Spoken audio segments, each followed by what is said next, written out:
आता आपण पाहूया की नेक्स्ट सेक्शन जो आहे शॉप नंतरचा तो आहे टॅब. त्यामध्ये आहे नाव साईट. साईट्समध्ये दोन ऑप्शन आहेत, एक बिल्डर आहे आणि एक दुसरा डोमेन आहे. सगळ्यात पहिल्यांदा मी 2 नंबरचा दाखवतोय, डोमेन. डोमेन हा तुमच्या वेबसाईटचं नाव आहे जे तुम्ही परचेज केलं असेल GoDaddyवरून किंवा होस्टिंगरवरून तुम्ही परचेज केलेले डोमेन जे आहे ते तुम्हाला डोमेन ऍड करावं लागेल. ऍड डोमेनला जाऊन जसं की इथं बघा, नेक्स्ट जेन डिजिटल टेक्नॉलॉजी, ठीक आहे, डिजिटल टेक आहे. मी त्याला म्हटलं सेव्ह. तर हा डोमेन तुमच्या ह्या वेबसाईटला, तुमच्या पूर्ण सिस्टमला हा कनेक्ट केला जाईल. ठीक आहे. त्याचा एक पर्टिक्युलर व्हिडिओ बनवेन मी, जेव्हा हा एखाद्या कोणाचा तरी कनेक्ट करणं येईल त्यावेळेला मी हे करून दाखवेन आणि तो व्हिडिओ तुम्ही फॉलो करू शकता तुमच्यासाठी. ठीक आहे. आता आपण समजून घेऊया बिल्डरमध्ये काय आहे. बिल्डरमध्ये मी गेलो. बिल्डरमध्ये वेबसाईट तुम्ही बिल्ड करू शकता, लँडिंग पेजेस बिल्ड करू शकता. इथं 3 ऑलरेडी दिलेले आहेत. यामध्ये फनल्स रेडी करून ठेवलेले आहेत, जे जुने कुणीतरी वापरले होते त्यांच्यासाठी बनवलेलं होतं ते तुम्हाला दिलेले आहेत. ठीक आहे. ते तुम्ही यूज करू शकता.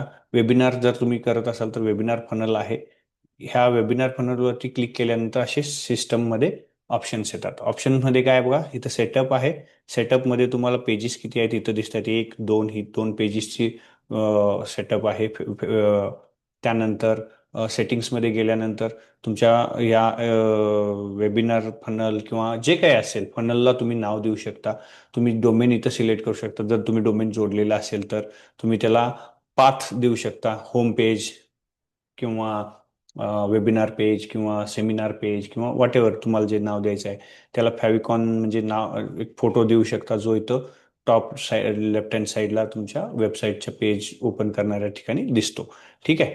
आणि त्यानंतर अपडेट करू शकता. हे झाले सेटिंगमध्ये. आता मी सेटअपला गेलो. सेटअपमध्ये गेल्यानंतर तुम्हाला ऑप्शन दिसत आहे तिथं ऑप्ट इनमध्ये. इथं तुमचा जो काय आहे हा पेज डायरेक्टली ओपन करायचा असेल तर ती वेब पेज जी बनलेली आहे ती वेब पेजची इथं कॉपी करून तुम्ही चेक करू शकता की ॲक्च्युली लाईव्ह वेब पेज आपली कशी दिसते आहे. ठीक आहे. या पद्धतीची ती दिसते आहे आता सध्या. ठीक आहे. त्यानंतर मला त्याला एडिट करायचं आहे. इथं बघा, त्याच्या अगोदर इथं की हे पब्लिश अनपब्लिश, हा तुम्ही पब्लिश केल्यानंतरच लोकांना दिसणार आहे, तोपर्यंत दिसणार नाहीये. ठीक आहे. शेअर हा ऑप्शन आता काही उपयोगाचा नाहीये. सध्या आपण इथं पाहूया, हे दोन आपल्या कामाचे आहेत, एडिट आणि एडिट केल्यानंतर त्याला व्ह्यू करायसाठी एक्सप्लोर. ओके.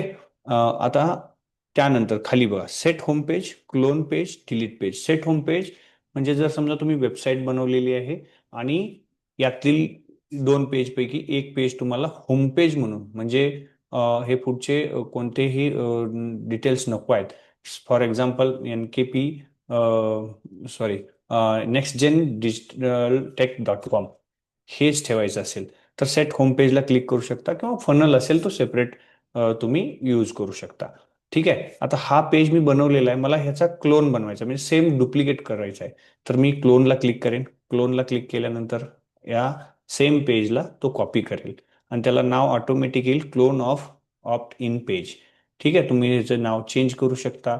मग तुम्ही ह्याला पेज नंबर 2 देऊ शकता, काही नाव द्यायचं आहे ते देऊ शकता. स्लज त्याचा पेज नंबर 2 देऊ शकता. जे तुम्हाला द्यायचं आहे ते शॉर्ट नेम करा, त्याला सेव्ह करा, कन्फर्म करा.